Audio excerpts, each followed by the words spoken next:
Hey guys, I want to show you a really simple way to get their card, a spectator's card, to the top of the deck in a way that this audience does it themselves.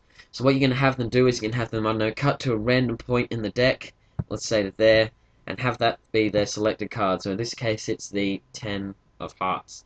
You stick it back on top like that, and then you're going to give it to them. Let them cut the cards. Let them have a few different cuts. You can show that if I cut to here, I've got the 3 of hearts, whereas if I cut to here, for example, I've got a ace of spades. So it doesn't really matter where they cut to.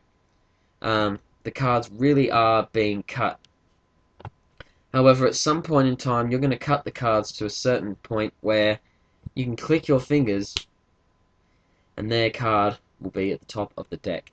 Now, I like to use this effect mid-trick. I don't like to have it just by itself because that's when you're probably going to get caught out. However, I haven't been caught out with this so far. I've used this effect quite a few times and it's so easy and simple that no one really picks it up.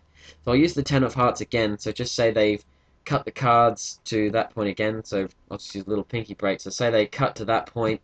Bam, bam. You're going to pick up the card in the bottom left-hand corner. That's where I like to pick it up and show it to them like that. As you put it back, however, you're going to put it back and press down, and that's going to leave a little crimp. You can probably see it here now, a little crimp at the bottom corner, like so. Now, when you cut the cards now, you can let them cut the cards or whatever. I've made it a bit better, as in I've made a bigger dent so you can see it easier on the camera. However, you probably wouldn't do it that much. You'd probably have it more like this. Just a really slight dent, and you're going to have it at the back so that they can cut the cards, and always have it facing towards you because at this point you can't see the cut. You can't actually see it from that angle. From the back, however, you've always got this tiny little gap there.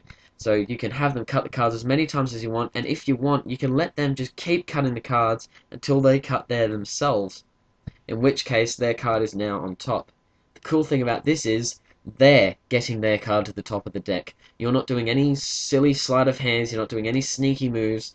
They're interacting, they know that they've cut the cards themselves, and so it must be mixed up.